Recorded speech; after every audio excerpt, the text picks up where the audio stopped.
Canal 9, en partenariat avec le service cantonal de la santé publique, Addiction Valais et Promotion Santé Valais, vous présente l'Antidote.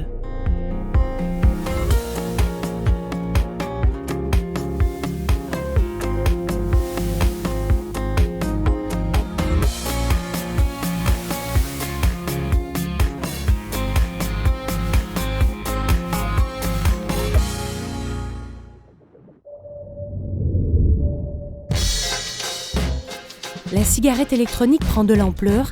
Il serait environ 100 000 personnes en Suisse à avoir troqué la fumée de tabac pour la vapeur de l'e-cigarette. En France, une étude a montré une diminution de 8% des fumeurs en 2013, première baisse substantielle depuis des années. Les spécialistes espèrent même pouvoir réduire de moitié le nombre de fumeurs d'ici 10 ans. La cigarette électronique se profile donc comme une porte de sortie inespérée du tabac. La Suisse était l'un des derniers pays à interdire la vente de nicotine sur son territoire. Elle a désormais fait un premier pas, mais elle a aussi décidé d'introduire des mesures restrictives concernant la publicité, la vapeur passive et la vente aux mineurs.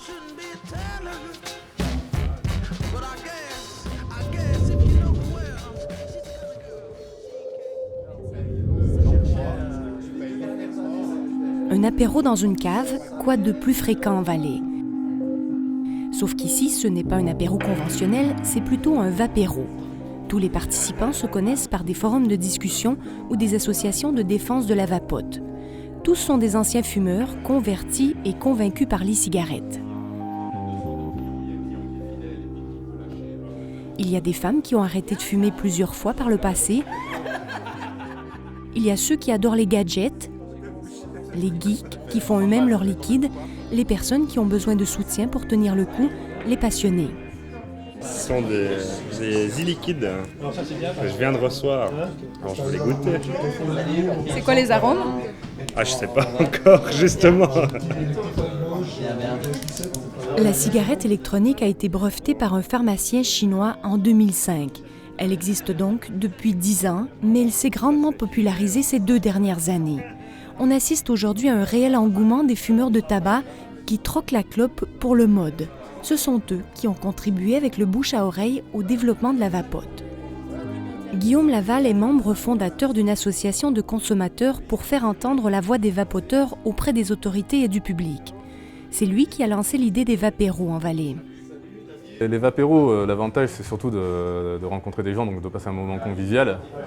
Et on est à échanger des informations. On se retrouve pour parler du matériel, des nouveautés qui sont sorties, des nouveaux liquides. Et on parle aussi au niveau du développement du matériel, parce que le matériel se développe beaucoup. Le matériel, il a beaucoup changé depuis les débuts de la vape. On cherche aussi quelque chose de plus en plus sain. Donc au niveau des matériaux, par exemple, les mèches qui servent à alimenter l'atomiseur, ce qui fabrique la vapeur en liquide, ça, on a changé au fur et à mesure. On est passé de matières synthétiques à des matières naturelles, comme le coton, etc. Puis on cherche du coton qui n'est pas traité. Ça, c'est un exemple, mais c'est toutes des choses qu'on s'échange. La vape, elle se développe comme ça, en fait. Elle se développe d'abord beaucoup sur les forums, sur Internet. Ça, c'est vraiment quelque chose d'énorme. C'est ça aussi qui est flagrant par rapport au développement de la vape, c'est que ça s'est fait vraiment en dehors de tous les lobbies, que ce soit pharmaceutique ou du tabac. Et c'est les gens qui, entre eux, se sont échangés des informations, qui ont contacté des fabricants, qui ont cherché à trouver ce qui rendait le mieux, ce qui aidait le mieux à arrêter le tabac, ce qui était le plus sain. En Suisse, les vapoteurs peuvent acheter des cigarettes électroniques et des liquides, mais sans nicotine. Pour des liquides avec nicotine, les consommateurs doivent aller les chercher en France ou sur Internet. Une situation ambiguë qui permet l'utilisation mais interdit la vente.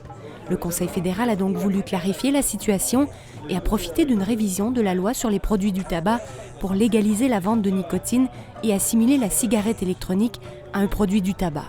C'est un plus si la nicotine est en vente libre parce que ça permettra l'accès à la vape à tous les fumeurs qui voudront arrêter. Et ça, nous, c'est vraiment là qu'on lutte, quoi, qu'on aimerait partager. On sait tous qu'il y a des gens que ça leur sauve la vie, donc on aimerait que ça en sauve le maximum. Voilà.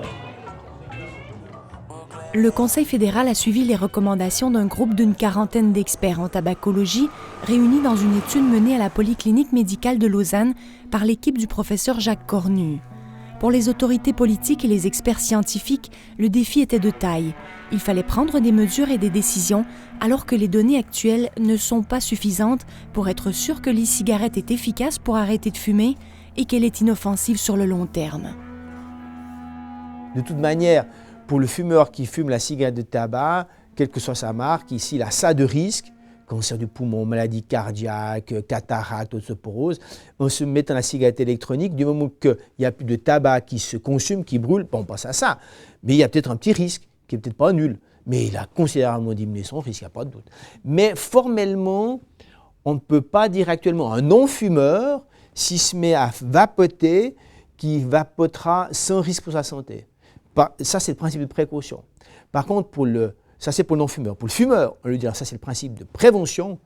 Alors oui, si vous voulez vous mettre à la cigarette électronique, n'hésitez pas, parce que ça vous permettra d'avoir beaucoup moins de produits nocifs qui sont dus à la combustion de la feuille de tabac.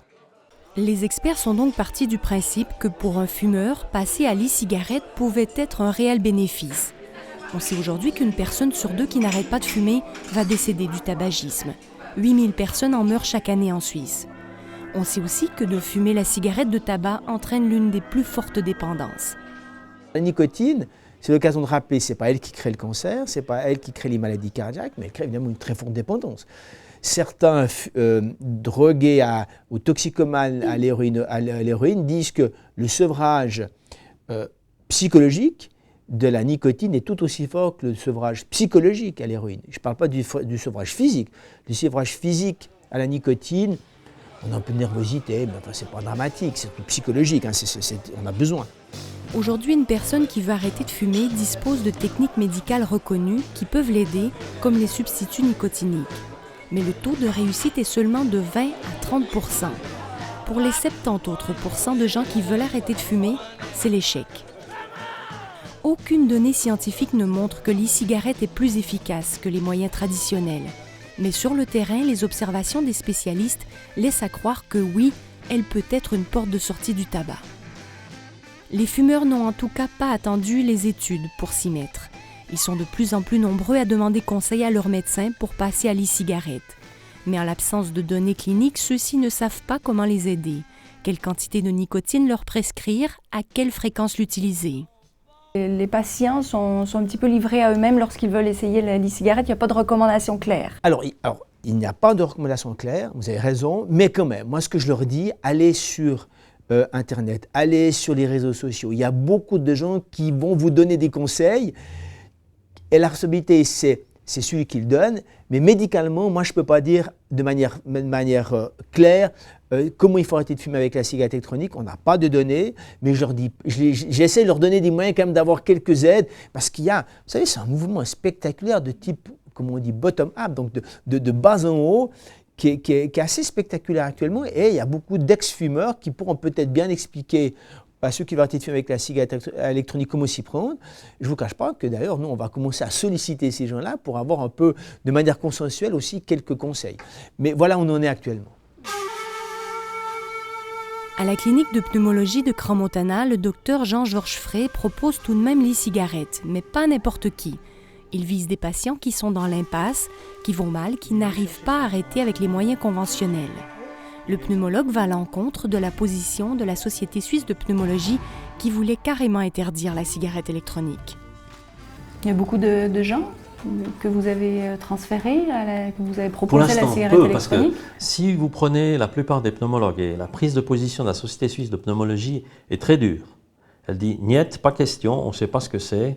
La cigarette électronique, il ne faut pas la prescrire, il faut l'interdire. Hein, c'est un texte officiel, je peux vous remettre. » Mais vous avez d'autres gens, entre autres c'est M. Dautzenberg, qui est un professeur de pneumologie de Paris, qu'on ne peut pas accuser d'être de connivence avec l'industrie du tabac, parce qu'il est membre de plusieurs sociétés anti-tabac, etc., qui a écrit un livre en disant « Je fais le pari suivant, c'est que de toute façon, la cigarette électronique, elle est moins dangereuse que la cigarette standard. Par conséquent, les gens qui sont très addicts, qui n'arrivent pas à arrêter avec les méthodes traditionnelles, je les transfère à la cigarette électronique en me disant « c'est moins dangereux et c'est un moindre mal ». Mais pas en disant il faut aux jeunes, vous devez commencer à fumer la cigarette électronique. Celui qui ne fume pas ne doit pas se lancer dans la cigarette électronique. Celui qui n'arrive pas à arrêter de fumer, là c'est une question qui se pose. Et on n'a pas la réponse. Parce que certes c'est un pari, on se dit ils vont pouvoir peut-être arrêter en passant la cigarette électronique. Mais on ne sait pas, on n'a pas les études. Vous seriez prêt à prendre ce pari-là aussi? Oui, alors, mais je suis pas, il faut être très clair, je suis plutôt une exception que la règle dans le cadre des pneumologues. Et j'ai commencé, en lisant ce livre de Dautzenberg, j'ai commencé à être assez persuadé qu'il a raison. Mais c'est un peu comme le pari de Pascal, quoi. C'est-à-dire, on fait le pari que ce sera moins dangereux. Et pour l'instant, les réactions que j'ai sont plutôt positives. Mais c'est vraiment par rapport à des gens qui sont déjà bien malades et qui n'arrivent pas à arrêter, où on a essayé d'autres méthodes. À ce moment-là, je leur dis, un moindre mal, c'est la cigarette électronique. Ce n'est pas la solution.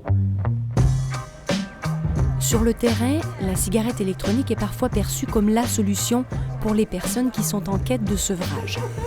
Alexia Philippot commence à fumer vers l'âge de 15 ans.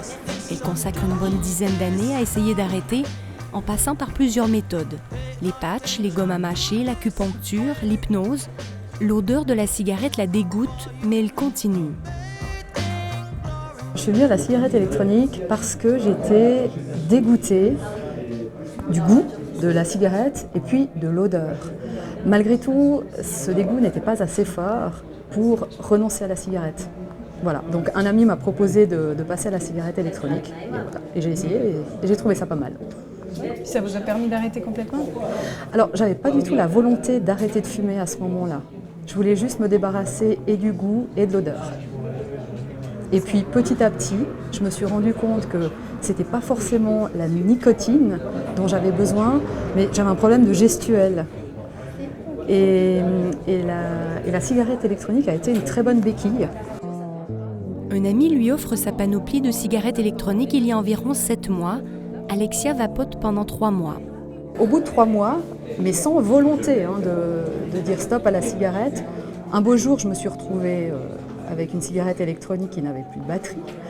J'avais pas la recharge avec moi et puis je me suis rendu compte que je pouvais m'en passer.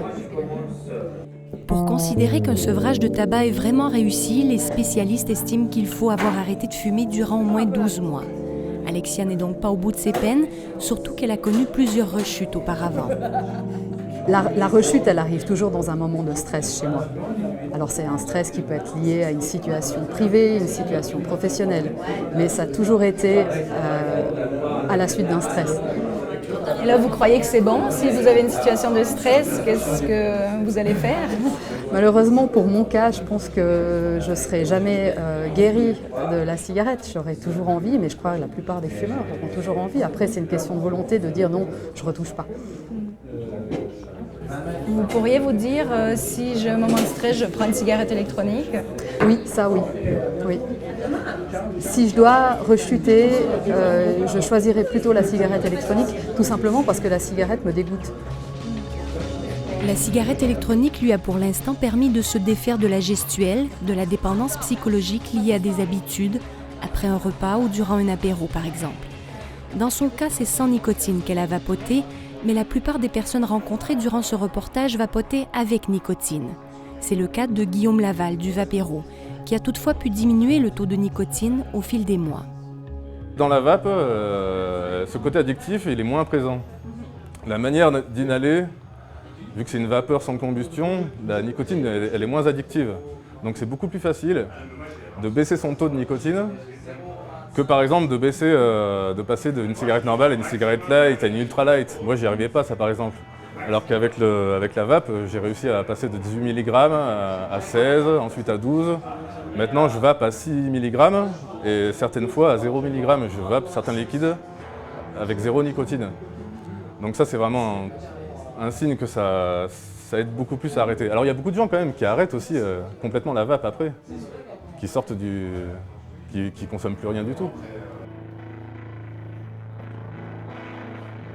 L'e-cigarette est composée de 3 parties. Une batterie, la plus grande partie en général, une cartouche qui contient le e-liquide et un atomiseur qui permet de chauffer les liquides en vapeur, simulant la fumée. Les e-liquides contiennent en règle générale 4 produits. Du propylène glycol, un produit que l'on utilise souvent dans l'alimentaire, un solvant qui n'est pas réputé toxique lorsqu'on l'ingère.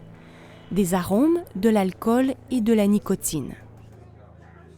Ces produits consommés de façon appropriée sur le court terme sont inoffensifs, mais sur le long terme, on n'en sait rien. Certains toxicologues évoquent les risques liés aux inhalations de la vapeur de propylène glycol qui se dépose dans les alvéoles pulmonaires et donc dans le sang.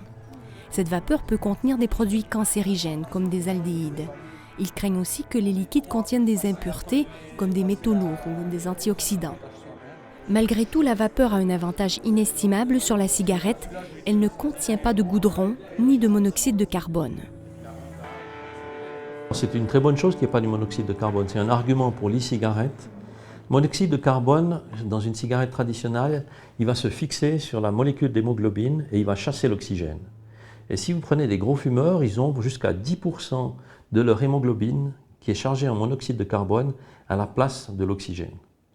Alors, si le monoxyde de carbone, comme ça, si c'est une journée, ça ne va pas avoir grand effet, il va disparaître. Mais si vous fumez tous les jours, à un moment donné, vous allez quand même avoir une mauvaise transmission d'oxygène dans les différents organes. Et à long terme, c'est clair que ça va participer à des problèmes de santé pour les gens. Au moins, avec la cigarette, tu sais que tu vas mourir sans doute d'une maladie qu'on connaît. Alors que la cigarette électronique, on ne sait pas trop ce que ça va apporter comme maladie. Du coup, qu'est-ce qu'ils vont écrire comme petit message de prévention sur les paquets de cigarettes électroniques ? Fumer tue peut-être. On ne sait pas encore vraiment en fait. Il faut pas être naïf. La cigarette électronique maintenant est en main des cigarettiers. Ils ont tout acheté, les producteurs de cigarettes. Ils ont acheté et c'est eux maintenant qui fabriquent les cigarettes électroniques parce qu'ils ont vu dans certaines régions leur marché baisser et le marché de l'e-cigarette exploser. Donc eux, ils raisonnent en termes de finances et puis c'est terminé. Et connaissant la mauvaise foi et la malhonnêteté des fabricants de cigarettes, il faut quand même être très prudent avec cette cigarette électronique. Est-ce qu'ils ne vont pas nous mettre des produits dedans qui seront dangereux, etc. On ne sait pas. À l'Office fédéral de la santé publique, on ne craint pas spécialement la mainmise de l'industrie du tabac sur l'e-cigarette. C'est égal qui va produire ces cigarettes. Finalement, elles seront mises sur le marché par une entreprise ou une autre. L'important, c'est d'avoir un cadre légal clair. À l'heure actuelle, ce sont les chimistes cantonaux qui sont chargés du contrôle des produits du tabac. Ils possèdent aussi des machines, dites des machines à fumer, pour contrôler la quantité de goudron ou de monoxyde de carbone. Ils peuvent aussi contrôler la quantité de nicotine.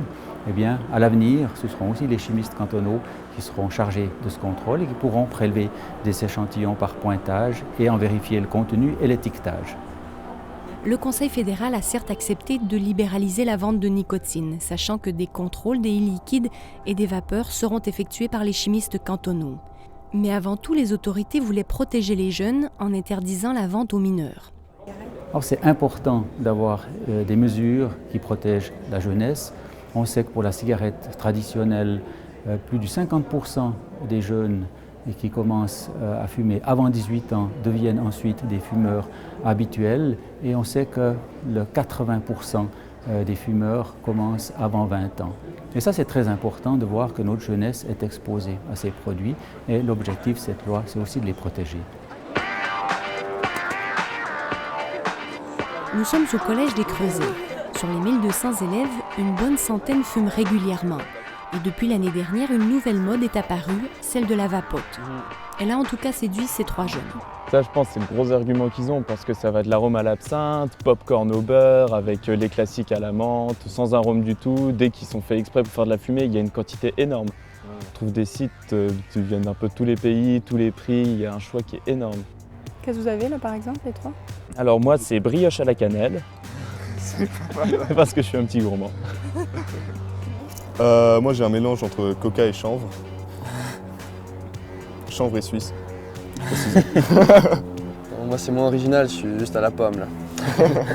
Ouais. Alors contrairement à une clope normale, la cigarette électronique, tu peux fumer plein de goûts différents. Du café, des fruits, des légumes, enfin bon, il n'y a aucune limite. Et il y a même des goûts de ville. Vous avez pas goût Montpellier ? Non, parce que moi je fume que du Montpellier. Les arômes utilisés sont effectivement très accessibles. Chocolat, bonbons, fraises, et ils sont de plus en plus nombreux à connaître l'e-cigarette et à s'y intéresser. Selon une étude du CIPRES pour la prévention du tabagisme, 16% des 15 à 19 ans auraient essayé au moins une fois l'e-cigarette. Dans ce collège, il serait une vingtaine à vapoter régulièrement, tous des fumeurs. Moi j'en connais une qui veut peut-être se mettre à vapoter alors qu'elle n'a jamais vraiment fumé, mais à part ça c'est tout. C'est rare. Ouais, c'est très rare. Ouais. Souvent ils voient c'est plutôt pour diminuer la consommation de cigarettes, consommer la cigarette électronique. Pour le côté financier aussi. Surtout. Ça coûte moins cher? Beaucoup moins cher. Beaucoup moins cher. Cigarettes comme ça coûte moins d'une vingtaine de francs avec les recharges.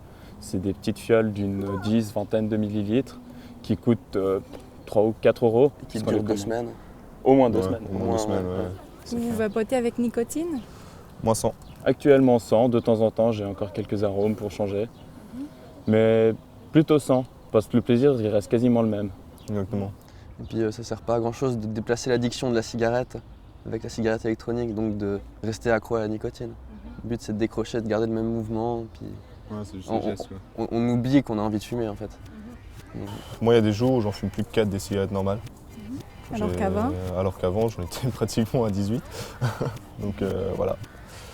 Bon après il y a des jours où, bien sûr, quand ça va un peu plus mal ou quand il y a un peu plus de stress à l'école, ça c'est clair. Mais ouais, ça aide beaucoup. Pour l'instant, ces jeunes n'ont pas arrêté de fumer, mais ils fument moins et ils vapotent. Il faut pas confondre arrêt et réduction. Il y a beaucoup de gens qui réduisent, mais vous savez, passer de 2 paquets à un demi-paquet, c'est toujours mieux que de continuer avec 2 paquets. Mais on sait qu'avec quelques cigarettes par jour, on a quand même un impact non négligeable en termes de santé. Quelques cigarettes par jour, pendant de nombreuses années, augmentent le risque de cancer du poumon.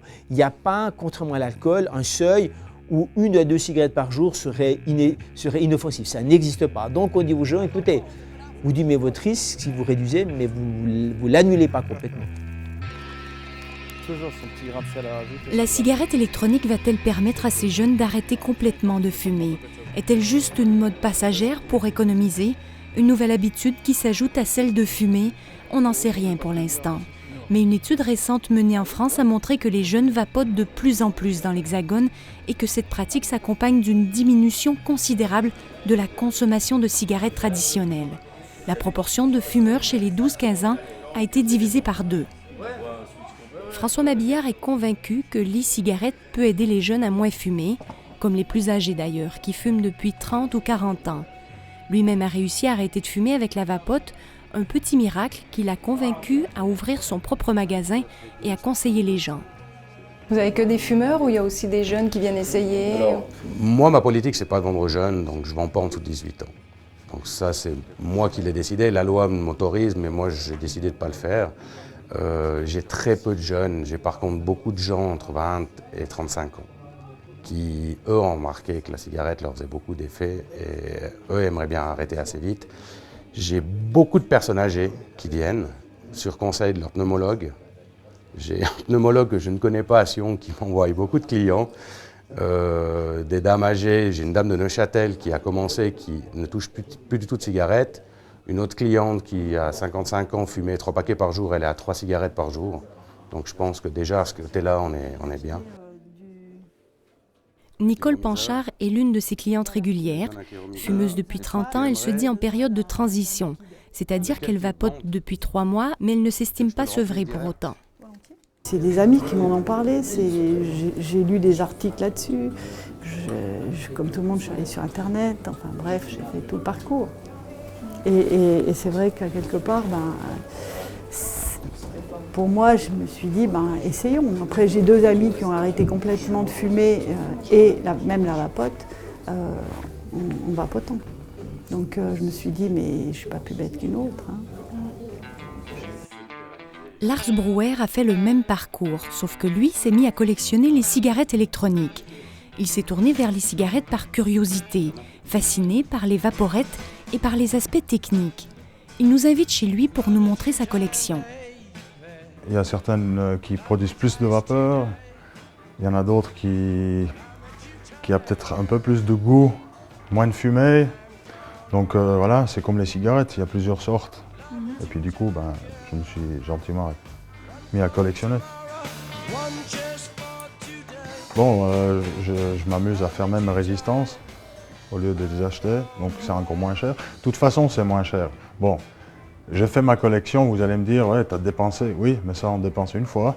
Là, il y a de la nicotine? Oui, oui, oui. Parce que pour l'instant, j'arrive pas sans nicotine. Parce que voilà, ça me procure le besoin que j'ai quand même, comme avec une cigarette.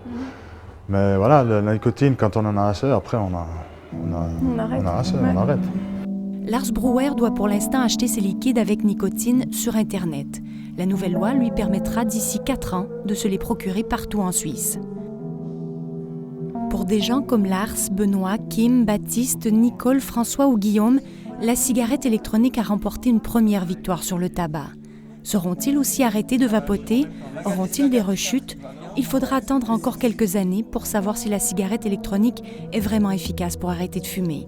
Et encore plus longtemps pour savoir si elle est inoffensive sur le long terme.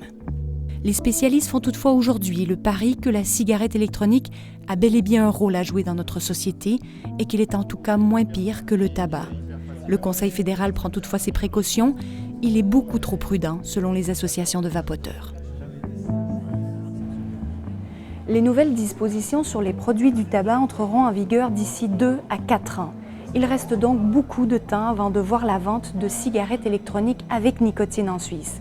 Reste à savoir si cette loi va contribuer à augmenter le nombre de consommateurs d'e-cigarettes, si elle va diminuer le nombre de fumeurs en Suisse, si les fabricants de tabac vont réagir, si les contrôles de qualité seront suffisants. Plusieurs questions restent donc ouvertes et il faudra continuer de débattre et de rester vigilant pour voir si le pari pris aujourd'hui en aura valu la peine demain. Merci de nous avoir suivis et à tout bientôt.